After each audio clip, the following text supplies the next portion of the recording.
अगर जानब माशूक नबाशुद का शाशे तौलब आशिक बेचारा नारा सद बजाए। ओ माबूद गो एक फोटा पानी दिया बनी आदम के बनाया এই দুনিয়াতে কয়েকদিন ঘুরাইয়া ফিরাইয়া আবার এই অন্ধকার কবরে নিয়ে যাইবেন।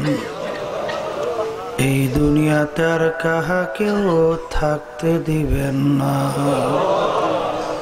ভাই বলি বন্ধুরে বলি কেউ তো আপন না। ভাবিয়া চিন্তা করিয়া দেখিলাম মাওলা ওই অন্ধকার কবরে আপনি ছাড়া কেহ আপন হবে না। রব্বানা আতিনা ফিদ দুনিয়া হাসানাতাও ওয়া ফিল আখিরাতি হাসানাত ওয়া কিনা আযাবান নার। رب ارحمهما كما ربياني صغيرا سبحان ربك رب العزة عما يصفون وسلام على المرسلين والحمد لله رب العالمين. وعليكم السلام ورحمة الله. الحمد لله الحمد لله نحمده ونستعينه ونستغفره ونؤمن به ونتوكل عليه ونعوذ بالله من شرور أنفسنا من يهده الله فلا مضل له ومن يضلله فلا هادي له ونشهد أن لا إله إلا الله وحده لا شريك له ونشهد أن محمدا عبده ورسوله. أما بعد فأعوذ بالله من الشيطان الرجيم. بسم الله الرحمن الرحيم. وما خلقت الجن والإنس إلا ليعبدون. صدق الله العلي العظيم. درود الشريف পড়ি اللهم صل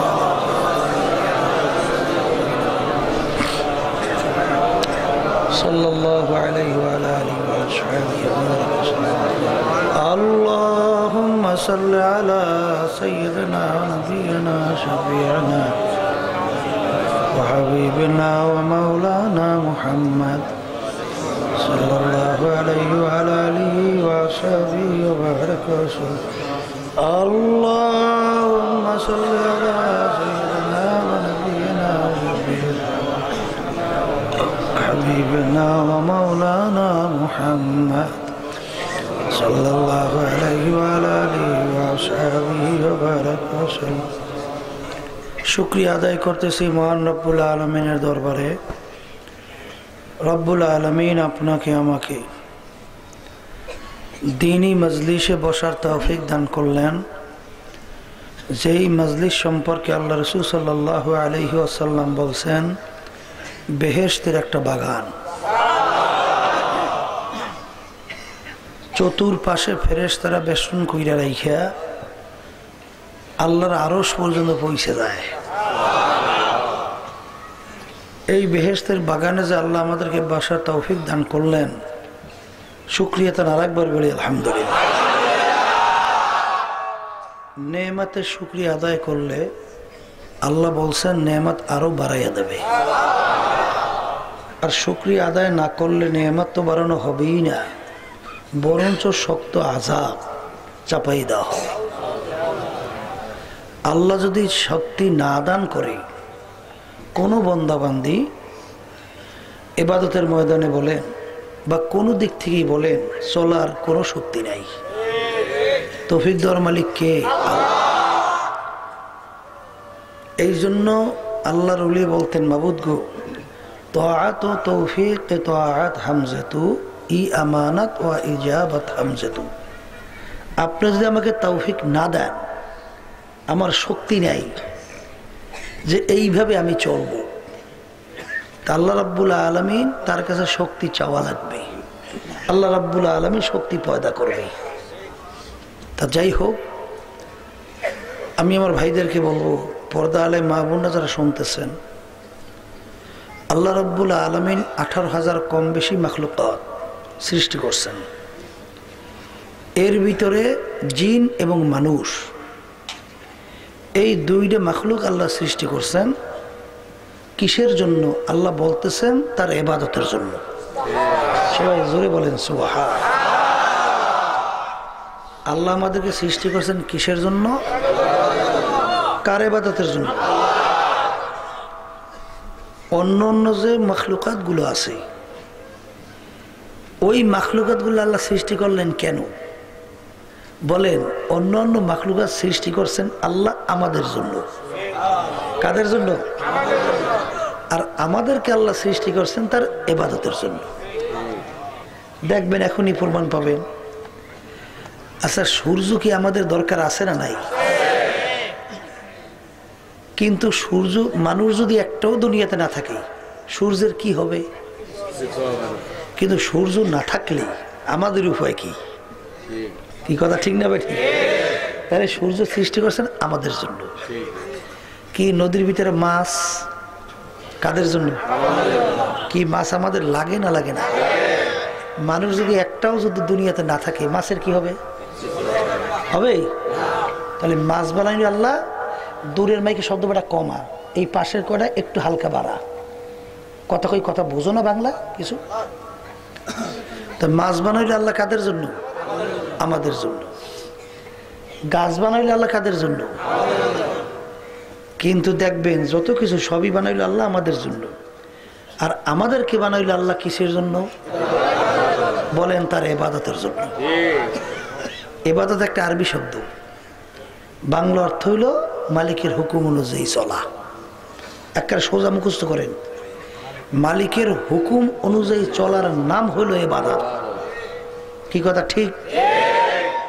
এই জন্য আমার বাজানদেরকে বলবো, পর্দা আলে মা বোনদেরকে বলবো, আমাদেরকে যে আল্লাহ তার ইবাদতের জন্য বানাইলো, কোন কাজ করলে ইবাদত হবে, এই পরিচয়টাই কিন্তু মূলত ওলামায়ে কেরাম হক্কানি আপনাদের কাছে পৌঁছায়।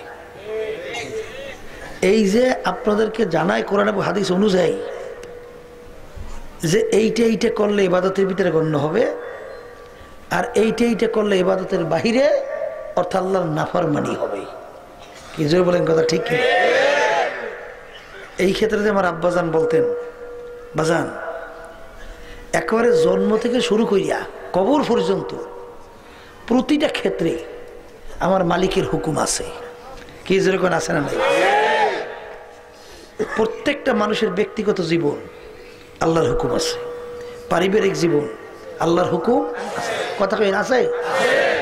সামাজিক জীবন আল্লাহর হুকুম আছে, রাজনৈতিক জীবন আল্লাহর হুকুম আছে, আন্তর্জাতিক জীবনে আল্লাহর হুকুম আছে, সর্বক্ষেত্রে পোশাকাদির ব্যাপারে কি আল্লাহর হুকুম আছে না নাই? তাই যেই আল্লাহর বান্দাবান্দি প্রতিটা ক্ষেত্রে আল্লাহর হুকুম অনুযায়ী নিজের জীবনকে চালাইয়া কবরে যাইতে পারবে, তাকেই আল্লাহ গোলাম আর বান্দি হিসেবে পরিচয় দেবেন। কি কথা ঠিক কিনা? আর যদি আপনি কিছু মানেন না, কোরআনুল কারীমে সাফ সাফ আল্লাহ রাব্বুল আলামিন জানাই রাখছেন যে কিছু মানবার কিছু মানবা না, ওরা মুসলমানই না। মানলে মানা লাগবে পুরোপুরি। কি কথা কন না? দু কিস্তি পর পাড়া দে না সেরা যায়। কেউ যদি দুই নৌকের ভিতরে পাড়া লাগায়, দুই পা দিয়ে যদি দুই নৌকে পাও দেন, নৌকা যদি আস্তে আস্তে সরতে থাকে, কি কোনো গতি আছে? মাঝখানে ফাইরে যাওয়া ছাড়া কোনো গতি না। দুই পাও দিয়ে এই নৌকে ওঠা লাগবে। যেটা বলে কথা ঠিক কিনা? দুনিয়াও খুশি রাখবেন, আবার আল্লাহরেও খুশি রাখবেন, আখেরাতেও খুশি রাখবেন। এইটা একটা ধোঁকাবাজি কথা। কারণ হাদিসের ভিতরে আসছে দুনিয়া এবং আখেরাত কাজুরতাইন, দুই সতীনের মতো। দুই সতীন একত্রে যেইভাবে খুশি রাখা যায় না, আখেরাত এবং দুনিয়া একত্রে খুশি রাখা যায় না। কথা বোঝেন নাই? এক শ্রেণীর আছে, হ্যাঁ দুনিয়াও খুশি রাখবে, আখেরাতেও খুশি রাখবে। দেখবেন এই কিছু লোক আছে, 4টে বাচ্চা, মানে তাই 4টে ছেলে, 2টা ছেলের পড়াইছে মাদ্রাসায় আর 2টারে পড়াইছে ইংলিশ মিডিয়াম। কতক্ষণ টাকা চিন্তা করছে যদি কোনো কাজে কবরে ধরা টরা খাই, তা দোয়া করেন না তো একদল লাগবে, তো এই জন্য ওরা রাখছি দোয়া করো। কথা বলছে। আবার চিন্তা করছে ওদিকে যদি কিছু না হয় তো একদল তো রাখতে হইবে, খারাইয়ে প্রস্তাব করবে। কি কথা কন না? বলে কথা ঠিক আছে। এই জন্য আমার বাজানদেরকে বলবো, খবরদার, পাড়া দেওয়া লাগবে কি এক নৌকে, 2 নৌকে পাড়া দেওয়া যাইবে না। এখন অনেকে এবার বলতে পারেন হুজুর তাইলে আপনার দুনিয়া শিক্ষা সহ, এই ব্যবসা বাণিজ্য সহ, দুনিয়ার কার্যক্রম সহ এইটা বুঝে হুজুর আপনারা দেখতে পারেন না, নিষেধ করেন। কথা কিন্তু এইটা না বাজান। এই ব্যবসার ব্যাপারে ইসলামের মধ্যে তাকিদ ইঙ্গিত নাই, গুরুত্ব নাই। বরং যারা সৎ ব্যবসায়ী হবে তাদের ব্যাপারে আল্লাহ রাসূল বলছেন তাদের হাসর হবে সিদ্দিকীনদের সঙ্গে, নবীদের সঙ্গে। কিন্তু ইসলাম বলছে ব্যবসার ভিতরে ধোঁকাবাজি করা যাইবে না। এইটা হচ্ছে যে ধোঁকাবাজি, এইটা হচ্ছে দুনিয়া। এইটা কি দুনিয়া। আর যদি সৎ ব্যবসায়ী হয়, ওইটা যদিও নাকি দেখতে মনে হয় ব্যবসা, কিন্তু ওইটা হচ্ছে আখেরাত। কি কথা কন না? জমিনের ভিতরে ধান লাগাইছে, মনে করছে এইটা বুঝে দুনিয়া না। না, এই মিয়া নামাজ রোজা যেরকম ফরজ, হালাল রেজেক কামাই করাও কিন্তু ফরজ। হালাল রেজেক কামাই করা ফরজের ভিতরে উল্লেখযোগ্য একটা বড় ফরজ না? তাহলে অনেকে কয় যে হুজুররা হ্যাঁ আবার ব্যবসা করে কা। আরে বেটা, ব্যবসা করার ব্যাপারে ইসলামে এইটার গুরুত্ব আসছে, তাকিদ আসছে। বরং সদিকিন ব্যবসায়ী তার হাসর হবে নবী এবং সিদ্দিকিনদের সঙ্গে। তাহলে দুনিয়া এবং আখেরাতের পার্থক্যটা কি, এইটা কিন্তু বোঝা লাগবে। এইটাই উলামায়ে কেরামদের থেকে শেখা লাগবে। কি আল্লাহ কি বলছেন? আহাল্লাল্লাহুল বাইআ ওয়া হাররামার রিবা। তোমাদের জন্য আমি এই ব্যবসাকে হালাল ঘোষণা করলাম, আর সুদকে তোমাদের জন্য হারাম ঘোষণা করলাম। এই হারামে আরাম আছে? দেখবেন বর্তমানে দেখবেন আসলে শয়তান নফসের কাম কি, খারাপ জিনিসকে সুন্দর করে দেখায়। সুদের ভিতরে আরাম আছে? একটু কথা কইয়েন। দেখবেন ফলাফল ওর কিন্তু এত কষ্ট দেও আর এত বিশ্রী, এর সে বিশ্রী দুনিয়া থাকতে পারে না। অশান্তির শেষ নাই। কিন্তু ওইটার ভিতরে দেখবেন একেবারে অনেকের ঝোঁক কি আছে না নাই? সুদের ভিতরে লিপ্ত, দিনের দিন ধনী হয়ে যায়, সুদের লাগে জড়াই মারে অমুক সমুক। এই রয়েছে হারাম, এইটা হচ্ছে দুনিয়া। সুদ খাইবেন আবার নামাজও পড়বেন, সুদের লাগে জড়াই থাকবেন আবার আল্লাহরও খুশি করবেন, সম্ভব না। কি জোরে বলেন কথা ঠিক কিনা? বুঝাইতে পারছি? এই জন্য আমার বাজানদেরকে বলবো, ব্যবসা বাণিজ্য সবই ঠিক রাখতে হইবে। বিবি বাচ্চাও ঠিক রাখা লাগবে, বাজারঘাট ঠিক রাখা লাগবে, সমস্ত দুনিয়ার কার্যক্রম ঠিক রাখা লাগবে। কলে হুজুর এবার চেয়ারম্যান মেম্বার আগে এরা দুনিয়ার কাজ কি কয় না? আসলে বাজান বুঝতে ভুল করছে, এটাও আখিরাতের কাজ। এটাও কি? কারণ পরিষ্কার হাদিসের ভিতরে আসছে কিয়ামতের ময়দানে 7 প্রকার লোককে আল্লাহ যে আরশে নিয়ে ছায়া দেবেন, এর ভিতরে 1 প্রকার লোক হইল যারা ন্যায় বিচারক হবে।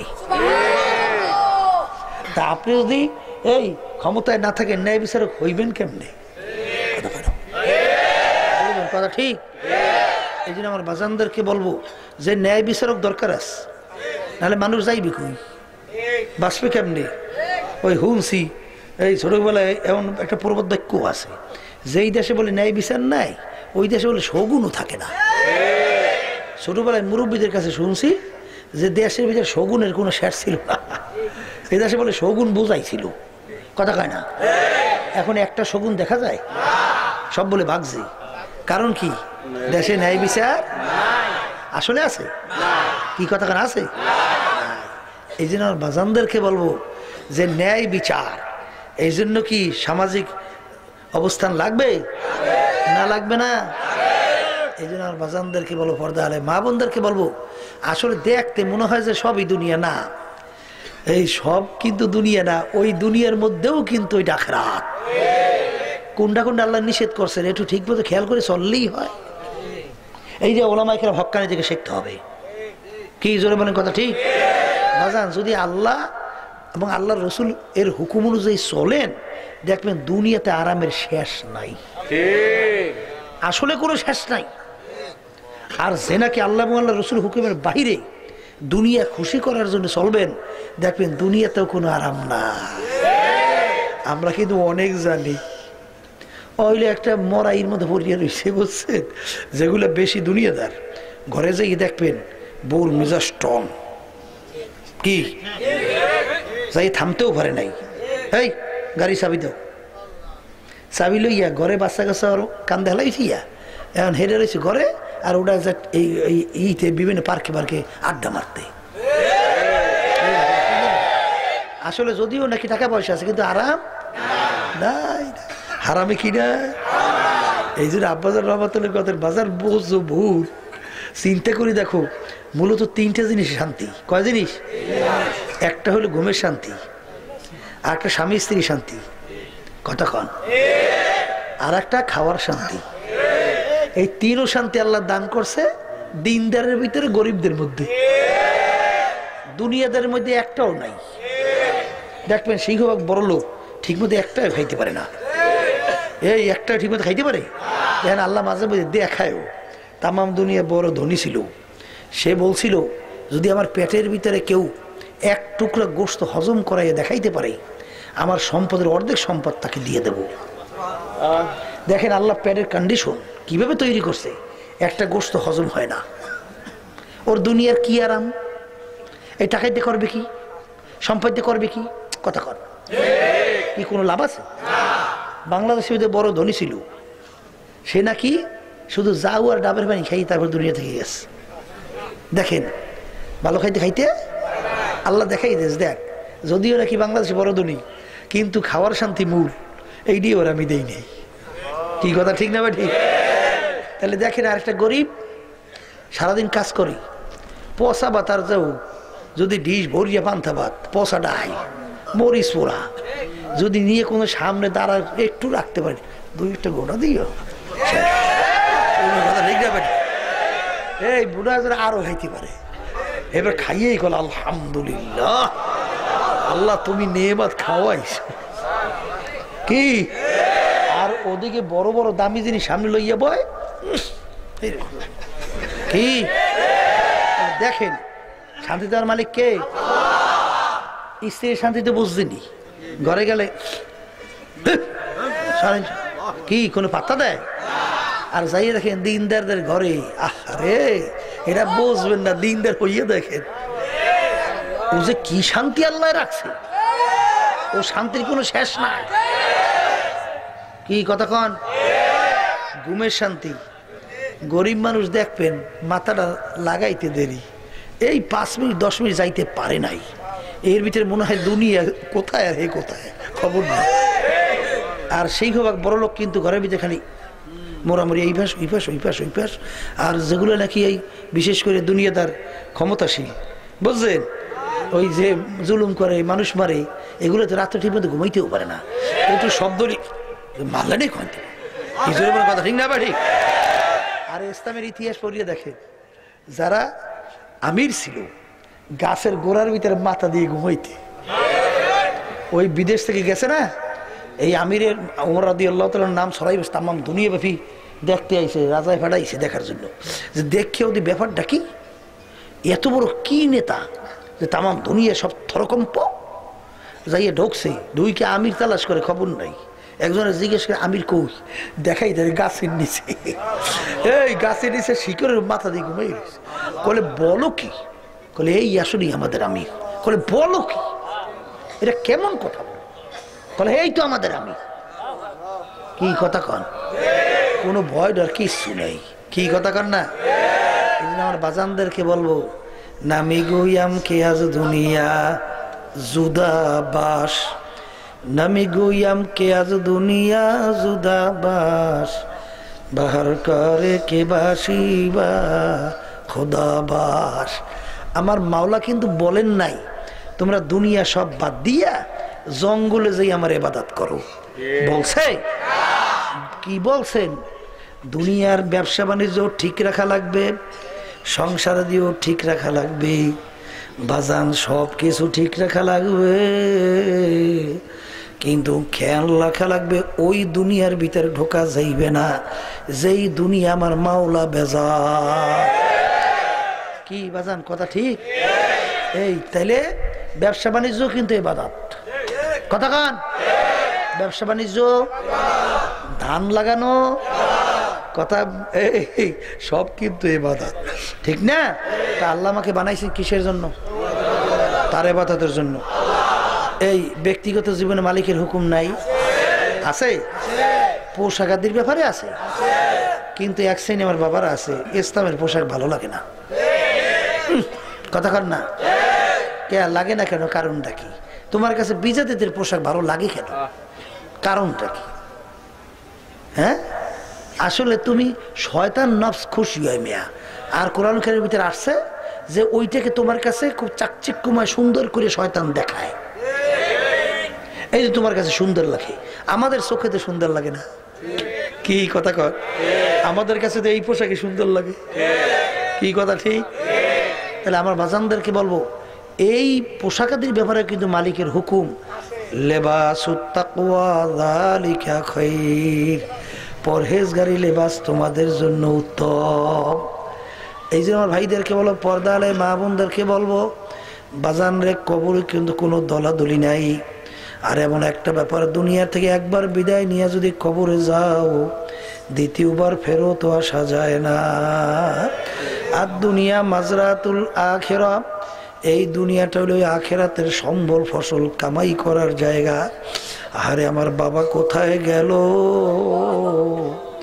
আমার দাদা কোথায় গেল, আমার মা কোথায় গেল, আমার পড়শি কোথায় গেল, কত লোক দেখলাম এখন আর তাদেরকে দেখা যায় না। আর দুনিয়ার জিন্দিগি এমন একটা জিন্দিগি বাজান স্বপ্নের মতো। কোথার থেকে 20-30 বছর 40 বছর বয়স হয়ে গেল, কোথা থেকে 70 বছর 80 বছর বয়স হয়ে গেল। সেদিনকার দেখলাম এর ভিতরে তাকাইয়া দেখি 30 বছর নাই, 50 বছরও নাই। কত লোক দেখলাম সমাজের ভিতরে, আল্লাহু আকবার, তাদেরকে দেখা যায় না। এখনো রাস্তা দিয়ে ওই মাহফিল থেকে এখানে আসতেছি, বাজান দেখি লোকজন, পুলিশ ভিড়, দেখি মাঝখানে একটা বান্দা আল্লাহর পইরা রয়েছে, মাথা মগজ একেবারে ভেনিস শেষ হয়ে গেছে। সে তো বুঝতে পারে না আর বাড়ি যাইতে পারবে না। বাজান তুমিও আমি বুঝতে পারবো না কখন তোমার আমার দুনিয়ার থেকে বিদায় নিয়ে কবরে যাওয়া লাগবে। আর এমন একটা ব্যাপারে একবার রওনা করে গেলে ফেরত আসা যায় না। এই জন্য আমার বাজানদেরকে বলবো, আমার মালিক কিন্তু বলছেন, খবরদার মুসলমান না হইয়া কেউ মরিও না। আর মুসলমান মানি হইল আমাদেরকে মাওলাই বানাইছে তার ইবাদতের জন্য। প্রতিটা ক্ষেত্রে যখন নাকি আমার বুদ্ধি, আমার চালাকি, আমার শক্তি সব আল্লাহ এবং আল্লাহর রসুলের হাতে সুপর্দ করতে পারবো, তখন তুমি আর আমি মুসলমানও দাবি করতে পারবো।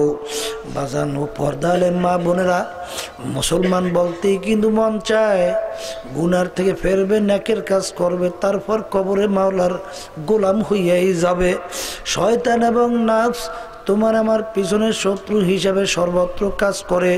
কারণ আল্লাহ রাব্বুল আলামিন কোরআনুল কারীমের ভিতরে বলছেন, ইন্নাশ শাইতানা লাকুম আদুউন ফাত্তাখিযুহু আদুওয়া, শয়তান তোমাদের জাহির বাহির প্রকাশ্যে শত্রু, ওকে শত্রু হিসেবেই তোমরা জানিও, বন্ধু হিসেবে কখনোই গ্রহণ করিও না। বাজান, এই শত্রু থেকে বাঁচা লাগবে। এই জন্য এই যে শোনেন তরিকা বা পীর মুরিদি, আমাদের এই তরিকার নাম হলো চিশতিয়া সাবিরিয়া তরিকা। এই তরিকার 5টা ঔষধ আছে। আমার আব্বাজান বলতেন, বাজান যদি ঠিক মতো পালন করতে পারো, আল্লাহর রহমতের উপরে ভরসা করে বলতে পারি, শয়তান এবং নাফস তোমাদেরকে আল্লাহর ফজলে গুনার কাজের কাছেও নিতে পারবে না। এই আল্লাহর বান্দারা একটু পরীক্ষা কইরা দেখেন বাজান, আপনাদের সমাজের ভিতরেই তালাশ করলে পাইবেন। আগে নামাজ পড়তো না, রোজা রাখতো না, বিভিন্ন অন্যায়ের ভিতরে জড়িত ছিল, কিন্তু আল্লাহর ফজল করম এই তরিকার সঙ্গে জোরানের পরে এখন আল্লাহর ফজলে 5 ওয়াক্তই দৌড়াইয়া জামাতে যাইয়া নামাজ পড়ে। বাজার আগে চোখে পানি ছিল না, এখন চোখ থেকে দর দর দর দর করিয়া পানিও পড়ে। আরে সুন্নাতি পোশাকে চলতে পারতো না, এখন আল্লাহর ফজল করমে সুন্নাতি পোশাকেও চলতে পারে। আগে আমার মাওলার ভয় ভিতরে ছিল না, এখন আল্লাহর ফজল আমার মাওলার ভয় ভিতরে পয়দা হয়ে গেছে। আগে হারাম থেকে বাঁচতে পারতো না, এখন আল্লাহর ফজলে হারাম থেকে বাঁচতে পারে। আপনাদের এলাকায় আছে না? নাই? এই জন্য আমার বাজানদেরকে বলবো, বাজান পর্দালে মা বোনদেরকে বলবো, বাকির নাম কিন্তু ফাঁকি। কার কখন কোন সময় ডাক আসবে কারো তো জানা নাই রে বাজান। আমিও আপনাদের জন্য দোয়া করি, আমিও আপনাদের জন্য দোয়া করি, দোয়া চাই। আমার মালিক যেন পুরা মুসলমান বানাইয়া তার পুরাপুরি হুকুম মাইনা গোলাম হিসাবেই কবরে যাইতে পারি, এই তৌফিক যেন আমাদের মাওলা আমাদের সবাইকে দান করেন। এই আল্লাহর বান্দারা, পর্দা আলে মা বোনেরা, আর দোয়া ও মুখল ইবাদত, সমস্ত দোয়ার মূলই হইল গুনার, সমস্ত নেকির মূলই হইল দোয়া, সমস্ত ইবাদতের মূলই হইল দোয়া। আমরা আজকে মাওলার কাছে অন্তর খুলে দোয়া করব, কিন্তু বাজান সবসময় মনে রাখা লাগবে, আল্লাহু আকবার গালে বেগুমান ইব্রাহিম বিন আদহাম রহমাতুল্লাহ আলাইহি তিনি বলছিলেন 10টা কারণে আমাদের দোয়া কবুল হয় না। এর ভিতরে একটা কারণ হইল আমরা মাইয়াতকে গোসল করাই, কাপড় পরাই, জানাজা নামাজ পড়াইয়া কবরের ভিতরে রাইখে চলে আসি, ওর থেকে আমরা কোনো উপদেশ গ্রহণ করি না। এমন তো একদিন আসবে যেদিন আমাকে এরকম কাপড় দিয়া পেঁয়াজ দিয়া মাথার ভিতরে, পায়ের মধ্যে, মাথার মাজার মধ্যে প্যাকেট করিয়া নিয়ে কবরে রাইখা বাড়িতে আইসা সবাই বাতি জ্বালাবে। আল্লাহু আল্লাহ, আরে আমার কবর অন্ধকার, এখন মনকে বুঝো রে মন রে, ডানে মাটি বামে মাটি,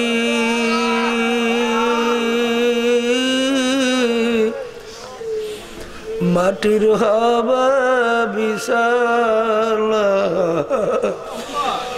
উপরে তো চাপা মাটি, ভাইগা যাইতে পারবালা। আরে ও মুসাফির, বাংলো গাঠুরি